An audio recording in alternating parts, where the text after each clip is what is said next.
여러분 다음 주일은 종교개혁 주일입니다. 그래서 루터와 종교개혁자들이 1517년에 종교개혁을 했고요. 그러니까 우리가 벌써 504주년이 됩니다. 우리는 흔히 종교개혁, 개혁이라고 하면은 기존의 것을 뜯어 고쳐서 새로운 것을 만들어내는 게 개혁이라고 생각합니다. 그거를 종교개혁이라고 우리가 여기는데요. 하지만 종교개혁은 새로운 것을 만들어내는 게 아니라 사실은 본질을 회복하는 겁니다.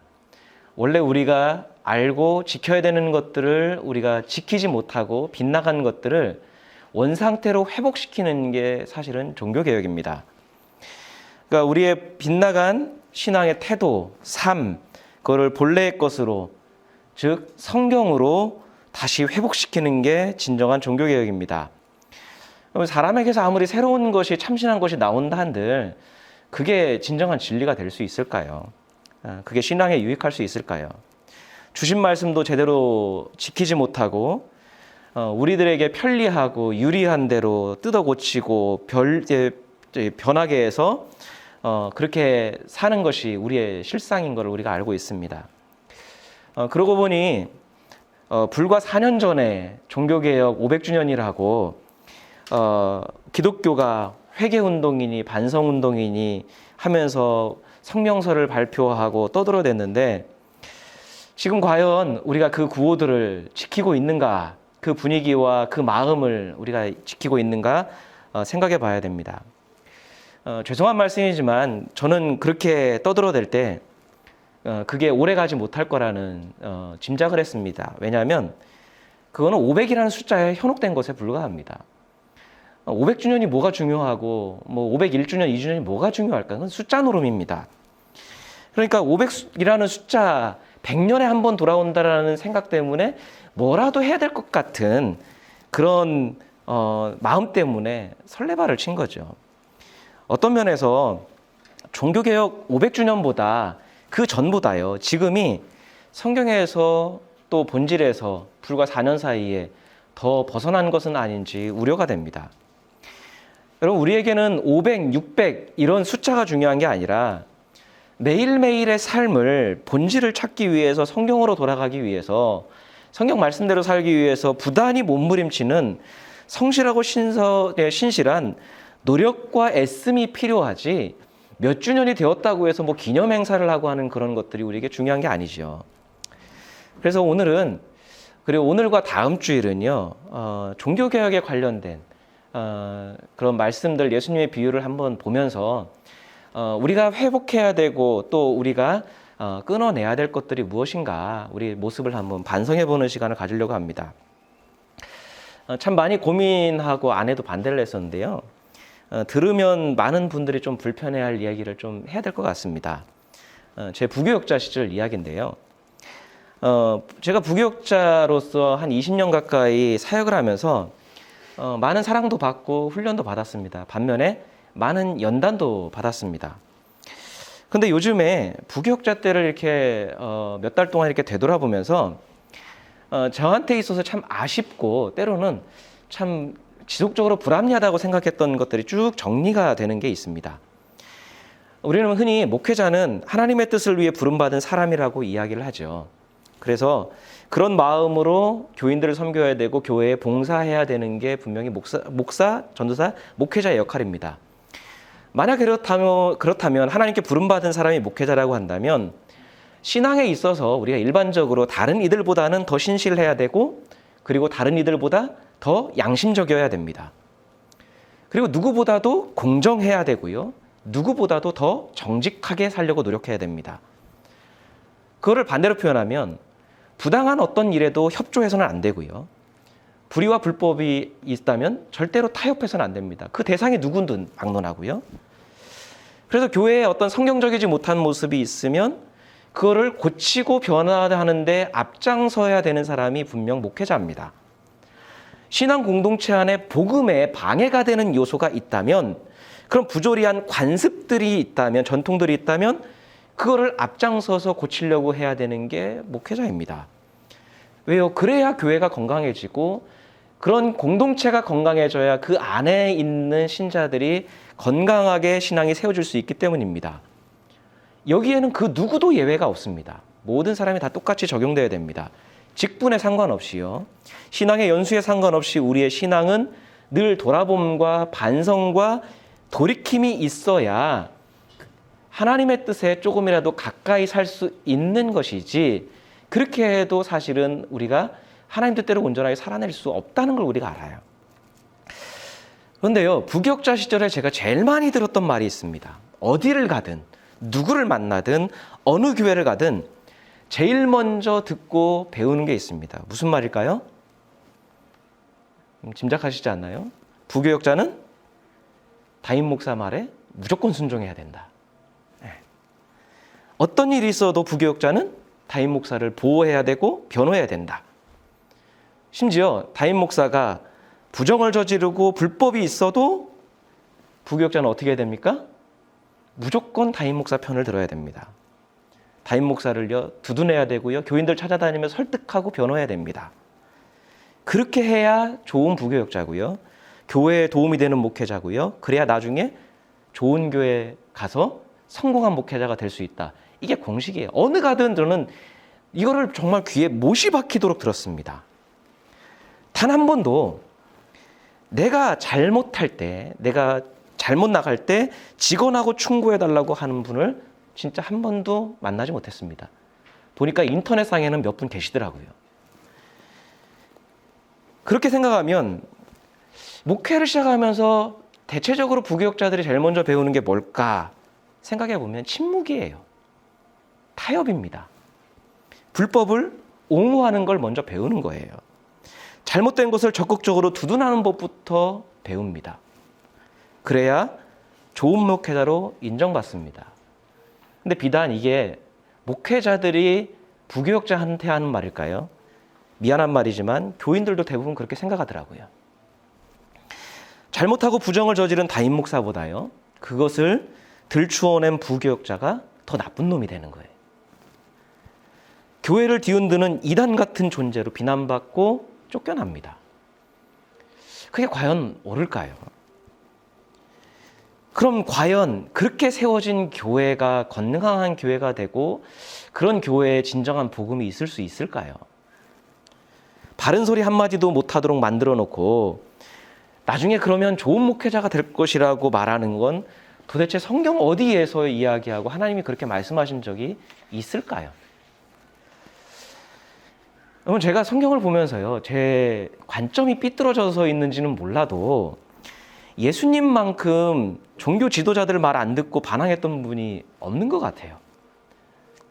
오히려 예수님은 그들이 잘못할 때 그걸 공개적으로 비판하시고요, 그걸 들춰내시고요, 그들과 적극적으로 싸우셨더라고요.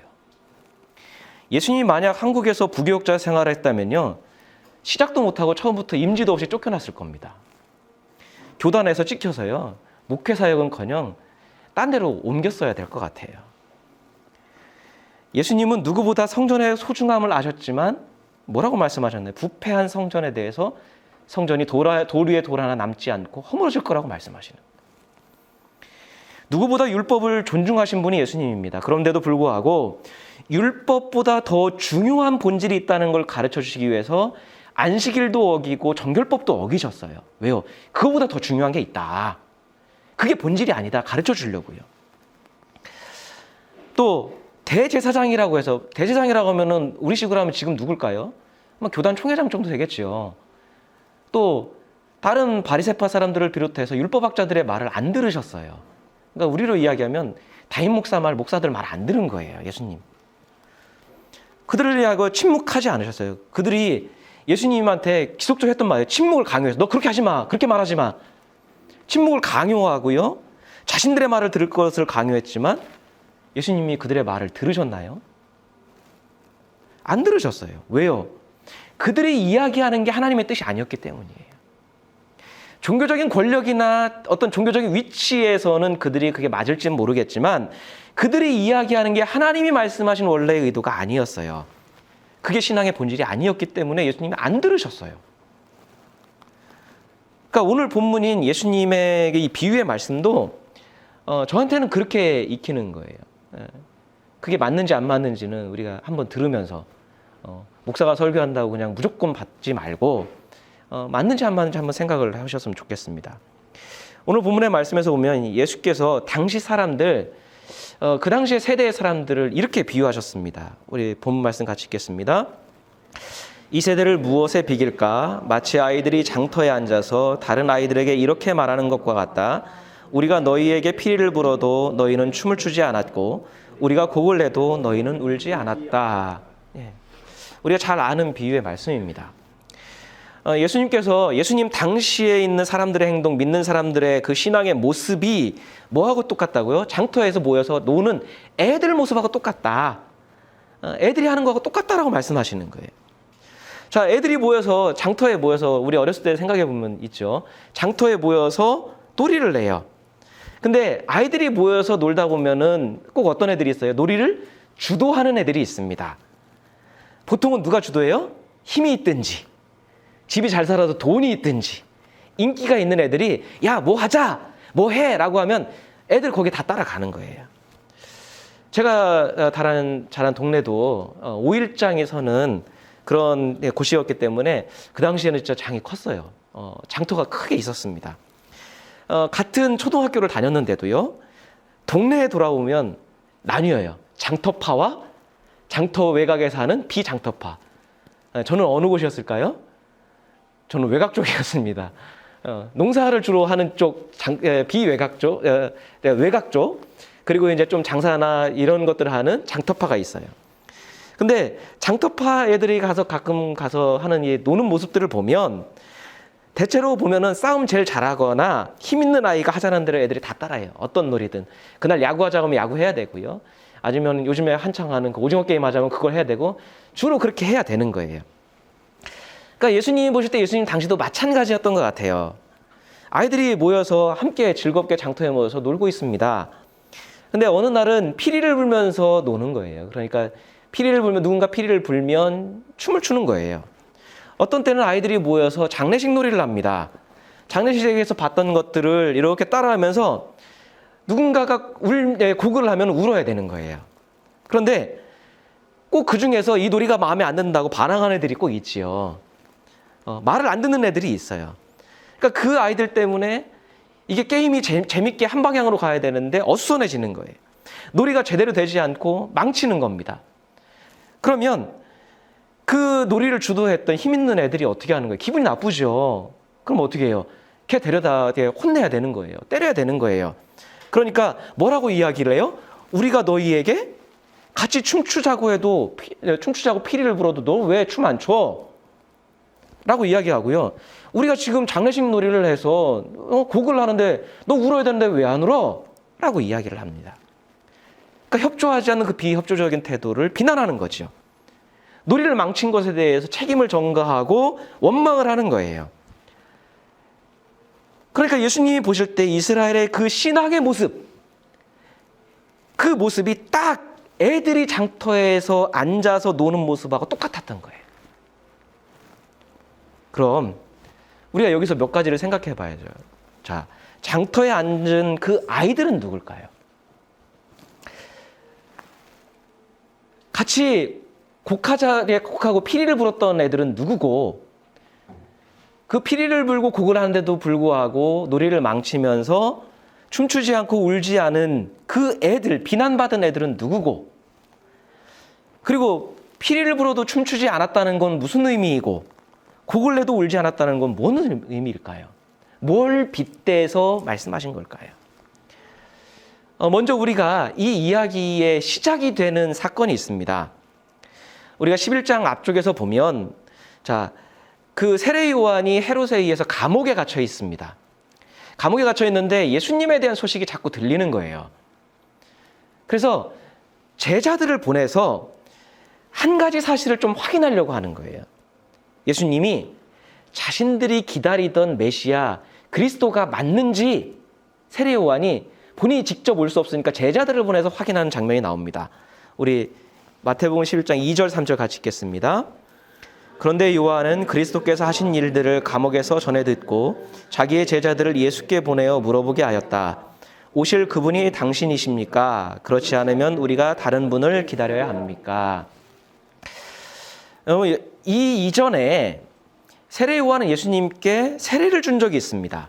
그 세례를 준 장면을 보면 예수님을 자신보다 더 큰 존재로 알았기 때문에 세례 요한은 예수님께 그 세례 주는 걸 굉장히 부담스러워했던 것을 우리가 알고 있습니다. 그래서 우리는 당연히 세례 요한이 예수님을 하나님의 아들로 알고 있을 거라고 생각했지만 아니에요. 그렇게 했음에도 불구하고 그냥 자신보다 더 뛰어난 어떤 능력과 하나님에 대한 신앙을 갖고 있는 분으로 여겼지 그리스도로 확신하지는 않았어요. 그러니까 그 이후로도 하나님의 아들이다라고 확신은 못했던 것 같아요. 그런데 계속 어떤 소문들이 들려오니까 확인을 해보고 싶은 거예요.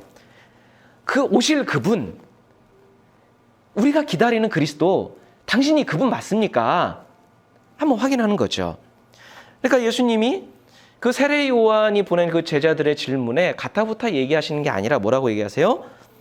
너희가 지금 내가 하고 있는 거 보고 들은 것을 세례 요한에게 알려주면 세례 요한이 좀 알아들을 거야 라고 이야기를 하세요. 그러면 그렇게 해서 세례 요한의 제자들이 갑니다. 그리고 나서 제자들을 비롯한 그 주변에 있던 사람들이 그걸 쭉 보고 있다가 세례 요한이 어떤 사람인지 궁금한 거예요. 세례 요한이 누굽니까? 어떤 사람입니까?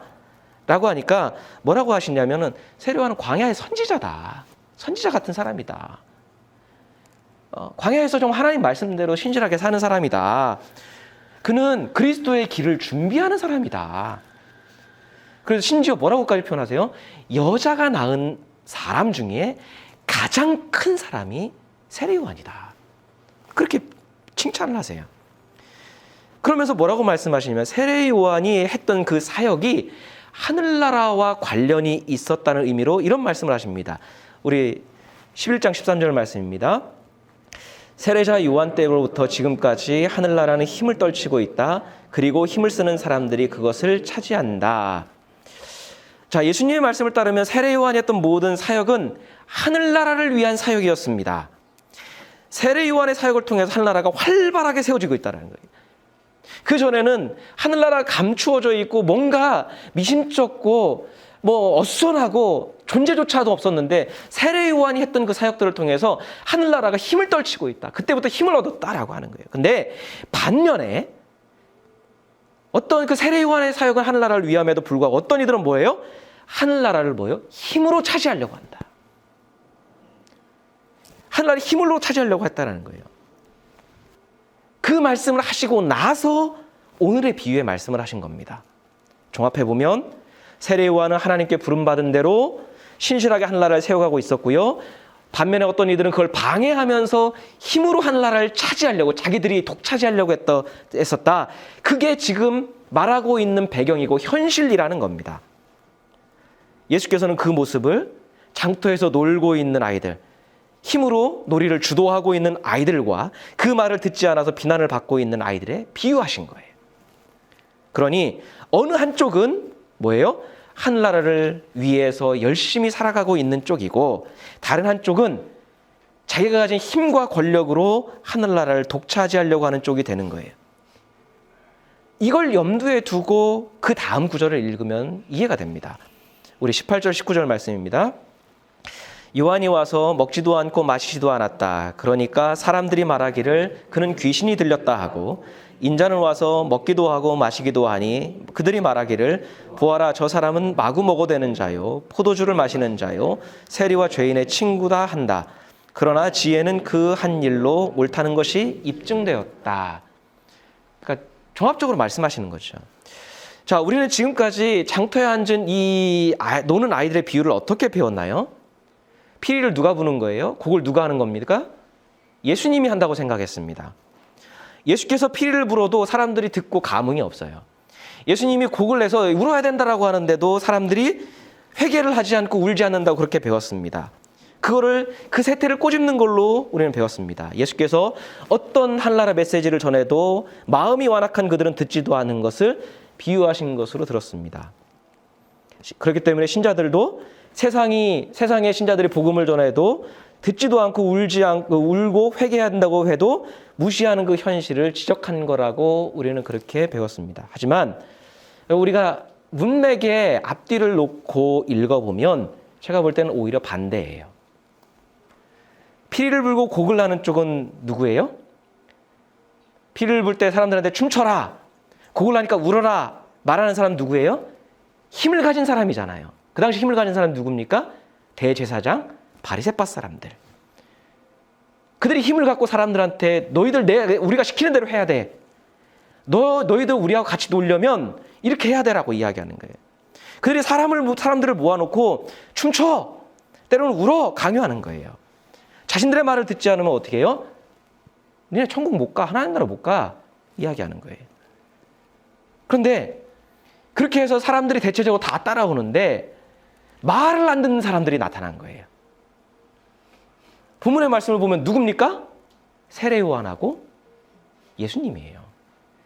지금까지는 잘 들었는데, 대체적으로 잘 따라오는데 반항하는 녀석이라고 하면 그렇고요. 그런 사람들이 나타난 거예요. 대제사장과 바리새파 사람들이 볼 때 세례 요한이요, 진짜 껄끄러운 사람입니다. 세례 요한이요, 제사장 가문 출신이에요. 근데 광야로 나가가지고 엉뚱한 짓 해요. 그런데 사람들이 이 세례 요한을 좋아해서 너무 많이 따릅니다. 그래서 세례 요한한테 사람들을 보내서 야, 우리하고 좀 협력하자, 우리 말 좀 들어라 하면서 많은 타협과 협박도 강요도 했을 것 같아요. 근데 세례 요한이 어때요? 말을 들었습니까? 안 들어요. 마이웨이예요. 근데 세례 요한의 삶이 늘 절제되고 경건하고 거룩한 삶이었기 때문에 트집을 잡을 게 없어요. 오히려 그걸 비난했다가 하는 사람들한테 역풍을 맞을 것 같으니까, 그래서 뭘 트집 잡을까 생각을 하다가, 자, 이스라엘에는 1년에 몇 번씩 정해진 금식의 절기가 있습니다. 하나님이 그들을 구원하신 그 날, 그 다음에 이스라엘이 예전에 바벨론에 멸망했던 날, 이런 날들을 해서 1년에 정해진 금식의 날들이 있습니다. 그때는 대제사장이나 종교 지도자 이런 사람들이요, 그날은 온 이스라엘이 금식하는 날이에요. 근데 그 세례 요한은 그들보다도 더 경건하게 금식을 하고 거룩하게 신실하게 정결하게 살았던 것 같아요. 그러니까 사람들이 볼 때는 어때요? 아니, 종교 지도자들은 저렇게 살고 세례 요한 봐봐, 세례 요한은 더 신실하게 살잖아, 비교했던 것 같아요. 그러자 종교 지도자의 기분이 상했어요. 이거 말도 안 듣고 협조도 안 하고 우리를 욕먹이고, 그러니까 어떻게 비난하는 거예요? 야, 세례 요한 귀신 들려서 그런 거야, 저거 귀신 들려서 그런 거야 라고 깎아내리는 거예요. 야, 귀신의 역사가 아니면 어떻게 저렇게 사냐, 사람이라면. 야, 사람이라면 때로는 대충 먹기도 하고 뭔가 즐기기도 하고 해야 되는 거지. 깎아내리는 거예요. 세례 요한의 그 삶이 성령에 이끌린 것도 아니고 하늘나라를 위한 것도 아니고 저건 귀신의 역사야. 그러니까 우리로 이야기하면 이단이야. 그러니까 깎아내리는 거예요. 왜요? 원인이 뭡니까? 하나예요. 자기들 말 안 들었다고, 협조 안 했다고 깎아내리는 거예요. 자, 그런데 여기까지는 그렇다 쳐요. 근데 예수님이 활동하시니까 말이 180도 바뀌어요. 예수께서는 세례 요한하고 완전 반대예요. 예수님은 금식을 잘 안 하셨던 것 같아요. 그러니까 성경을 봐도 처음 시작할 때, 사역 시작하실 때 40일 금식한 거 외에는 예수님이 금식하셨다라는 내용이 없어요. 오죽하면 우리가 다음 주에도 살펴볼 본문이겠지만 세례 요한의 제자들이 와서 뭐라고 하냐면, 아니, 우리 세례 요한 우리 선생님하고 우리는 이렇게 금식하면서 경건하게 사는데 당신하고 당신 제자들 왜 금식 안 합니까? 비난해요. 그 장면이 나옵니다. 그러니까 그렇게 할 정도로 예수님은 먹는 걸 즐기셨던 것 같아요. 복음서를 보면은 자주 나오는 장면 중에 하나가 뭡니까? 예수님이 누군가하고 먹는 장면, 식사하는 장면이 너무 많이 나와요. 그래서 대부분의 사건이요, 예수님이 누군가하고 식사할 때 벌어졌던 사건들이에요. 또 그렇다 쳐요. 근데 먹는 대상들이 누굽니까? 꼭 세리들, 죄인들, 창기들, 부정한 사람들, 율법에서 뭔가 부도덕한 사람들하고만, 그런 사람들하고만 어울리는 거예요. 그러니까 예수가 가르치는 것도 마음에 안 들고, 예수가 자신들을 비난하는 것, 비판하는 것도 마음에 안 들고, 그런데 보니까 먹는 것도 꼭 율법을 어겨가면서 그런 사람들하고 먹는 거예요.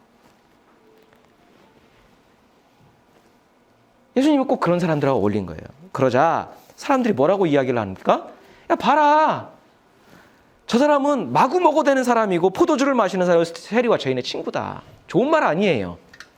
비난하는 겁니다. 쉽게 말해서요. 예수님 별명이 그 당시에 우리식으로 이야기하면 뭐냐면 먹보예요. 근데 예수님을 비난하고 깎아내려고 했던 사람이 너 먹보야 이렇게 얌전하게 얘기했을까요? 우리로 이야기하면 뭐예요? 식충이라고 한 거예요. 아, 이 사람 식충이다. 게다가 그 당시에 예수님이 보니까 물론 이제 음료처럼 마셨지만 포도주를 즐기는 모습을 보니까 뭐라고 하는 거예요? 주정뱅이야. 저 사람 식충이에다가 주정뱅이야. 그게 당시 사람들이 종교 지도자들이 예수님에게 붙여준 별명이에요. 이스라엘의 선생이라면 랍비라면 당연히 금식도 하고 절제해야 되고 사람도 가려서 사귀어야 되는데 그렇지 않으니까 예수님을 그렇게 비난한 겁니다. 왜 그랬어요?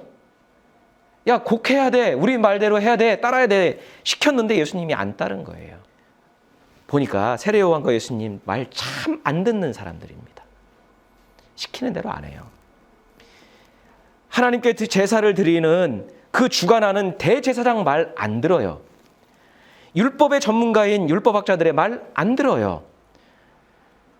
율법을 철저히 지키고 그걸 가르치는 바리새파 사람들의 말 안 들어요. 지금으로 말하면 뭡니까?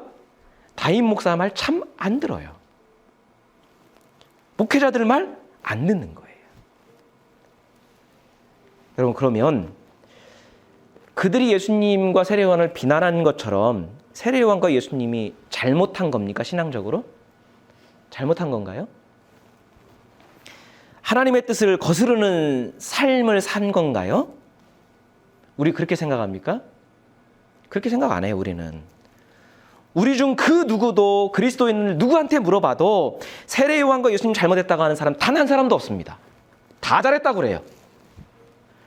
오히려 종교 지도자들이 잘못한 거, 그걸 따르는 걸 잘못됐다고 이야기합니다. 왜요? 종교 지도자들의 말을 따랐다면 잘못된 신앙, 왜곡된 믿음을 가졌을 거라고 그 누구로 다 얘기합니다. 근데 우리는 목회자들의 잘못된 말, 그들의 부당한 요구, 그거를 우리는 무조건 순종하고 따라야 된다고 생각을 해요. 도대체 그게 어디서 온 걸까요? 그런데도 우리는 왜 잘못된 것인 줄 알면서도 침묵하고 성경적이지 않은 줄 알면서도 순종하는 걸까요? 예수께서 마지막에 뭐라고 말씀하시죠? 그러나 지혜는 그 한 일로 옳다는 것이 입증되었다. 너희들이 그렇게 비난하지만 하나님의 진정한 지혜는 한 일로 입증되고 있다라는 거예요. 예수께서는 무엇을 가르치고 무엇을 배우느냐보다 뭐예요? 한 일로 진정한 지혜를 입증해야 된다라고 말씀하세요. 대제사장들, 바리새파 사람들, 율법학자들이 가르치는 내용이 다 틀린 건 아닙니다. 줄기와 맥락은 맞습니다. 문자적으로 보면 맞는 게 너무 많습니다. 하지만 그들이 하는 말을 다 믿어서는 안 된다는 거예요. 그들의 가르침을 전적으로 맹신해서는 안 된다는 거예요. 그들이 종교 지도자이기 때문에 그들이 하는 얘기를 무조건 다 믿는 건 아니라는 거죠. 오히려 그들의 말을 생각 없이 판단 없이 맹신하는 건 잘못된 믿음으로 빠지는 것이다 말씀하는 거예요. 그리고 우리는 이 성경 본문을 보면서도 그렇게 생각을 해요. 피리를 분다고요. 무작정 춤을 추어서는 안 돼요. 곡을 한다고 해서 무작정 울면 안 돼요. 마태는 그 뒤에 두 가지 예를 더 들어요. 그걸 통해서 그들이 시키는 대로 하면 왜 안 되는지, 무조건 맹신해서는 왜 안 되는지를 말씀합니다. 우리 마태복음 11장 20절 21절 같이 읽겠습니다. 그때 예수께서는 자기가 기적을 많이 행한 마을들이 회개하지 않으므로 꾸짖기 시작하셨다. 고라시나 너에게 화가 있다. 베세다야 너에게 화가 있다. 너희 마을들에서 행한 기적들을 두로와 시돈에서 행했더라면 그들은 벌써 굵은 베옷을 입고 죄를 쓰고서 회개하였을 것이다. 자, 비유 뒤에 바로 뭐라고 말씀하죠? 그때 같은 현장에서 같은 맥락에서 이야기하시는 거예요. 이건 따로 된 얘기가 아니라 이것 때문에 한 얘기예요. 예수님께서. 자, 비유를 말씀하신 예수님이 회개하지 않는 사람들을 꾸짖습니다. 자, 아까 곡을 하는 거, 우는 거, 회개하고 회개를 비유한 거죠. 자, 그렇게 금식을 강조하고 회개를 강조하면서 경건과 거룩을 외치는 사람들이 뭐가 없어요? 진정한 회개가 없어요. 진정한 돌이킴이 없어요. 본인에 대해서는 돌이킴이 없어요. 금식을 모르는 이방인들보다 더 못한 삶을 살았던 거예요. 그러니까 뭐라고 해요? 예수님이 꾸짖으시면서 뭐라고 해요? 너희한테 화가 있다.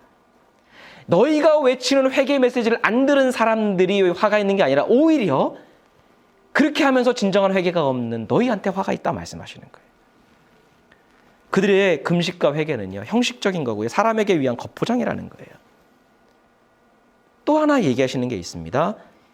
11장 25절 말씀입니다. 그때 예수께서 이렇게 말씀하셨다. 하늘과 땅의 주님이신 아버지, 이 일을 지혜 있고 똑똑한 사람들에게는 감추시고 어린 아이들에게는 드러내어 주셨으니 감사합니다. 자, 그때라는 건 뭐예요? 계속 이어지는 겁니다. 그거를 그 사건을 계속 이야기하시는 거예요. 자, 예수께서는 그러나 지혜는 그 한 일로 옳다는 것이 입증되었다. 아까 말씀하셨죠. 그리고 나서 또 뭐예요? 지혜를 또 말씀하세요. 지혜 있고 똑똑한. 그런데 그 하나님의 지혜를 갖고 있었다고 여겼던 그 똑똑한 사람들에게는 실상은 뭐예요? 지혜가 감추어져 있다.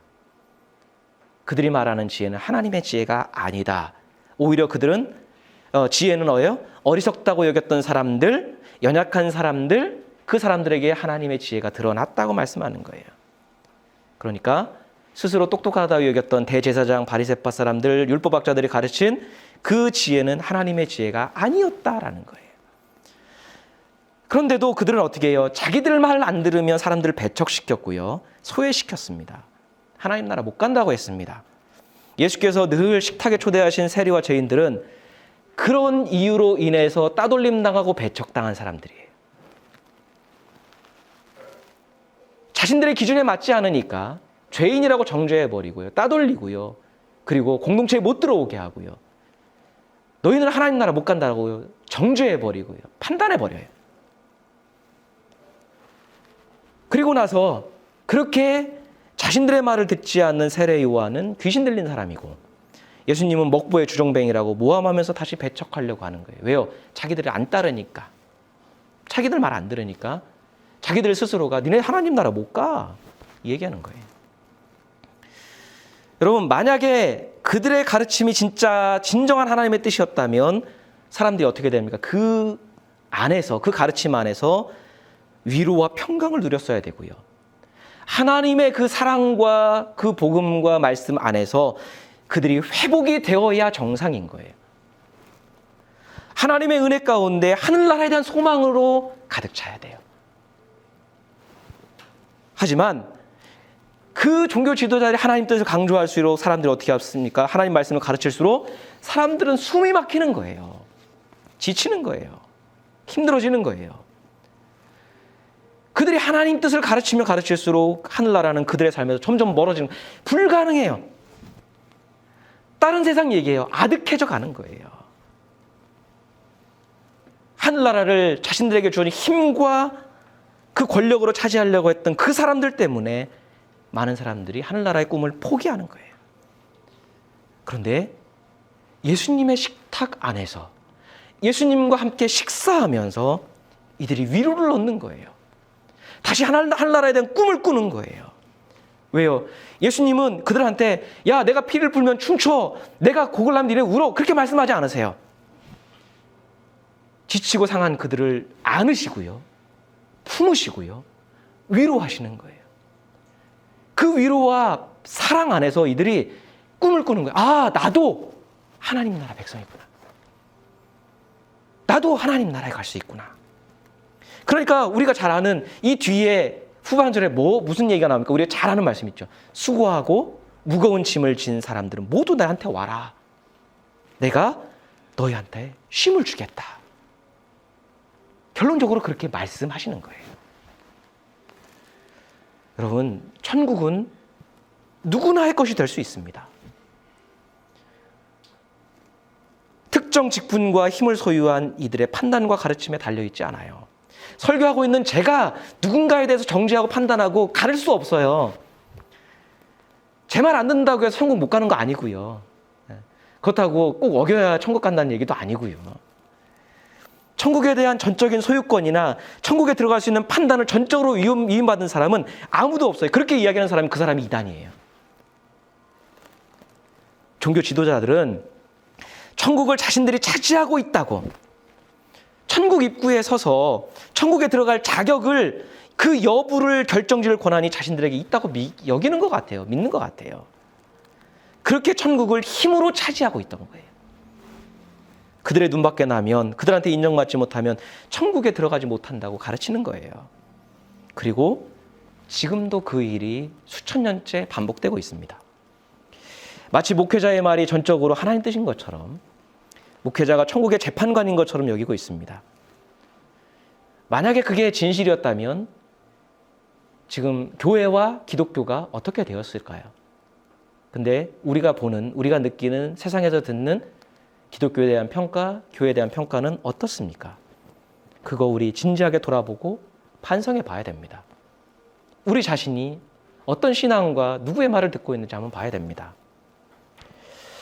우리는 하나님 말씀을 따라야 되는 사람들입니다.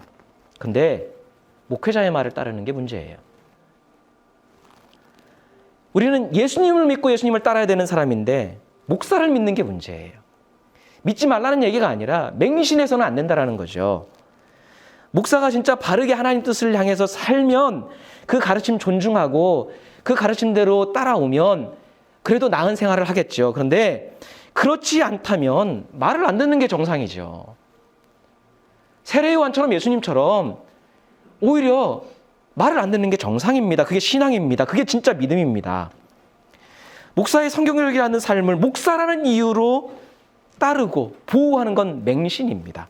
여러분, 그 자체가 우상 아닌가요? 그 자체가 우상 숭배죠. 그러니까 여러분도 이 주님의 길 교회 공동체가 건강하게 세워지기 원한다면, 제가 여기서 선포한다고 해서 100% 맹신하면 안 되는 거예요. 생각해 봐야 되는 거고요. 판단해 봐야 되는 거고요. 성경적으로 맞는지를 늘 생각해야 되는 거예요. 그래야 여러분들도 보존되는 거고, 저도 그래야 변질되지 않아요. 예수께서는 오늘 이 비유를 통해서 맹신하는 것은 하늘나라를 빼앗기는 길이 될 수 있다고 가르칩니다. 때로는 말을 듣지 않는 게 은혜이고, 때로는 말을 듣지 않는 게 예수님 제자답게 살 수 있는 길이라고 가르쳐 주십니다. 생각하는 신앙인이 되어야 됩니다. 판단할 줄 아는, 바르게 판단할 줄 아는 신앙인이 되어야 합니다. 그래야 우리 자신도 살고 교회도 살고 하나님 나라도 세워질 수 있습니다. 바른 성경 기준으로, 선한 양심으로 그 하는 판단과 비판은 절대로 죄가 아닙니다. 그게 진짜 신앙입니다. 그것이 하늘나라의 시작이 됩니다. 예수를 따르시고 하나님 말씀을 신뢰하십시오. 우리 같이 기도하겠습니다.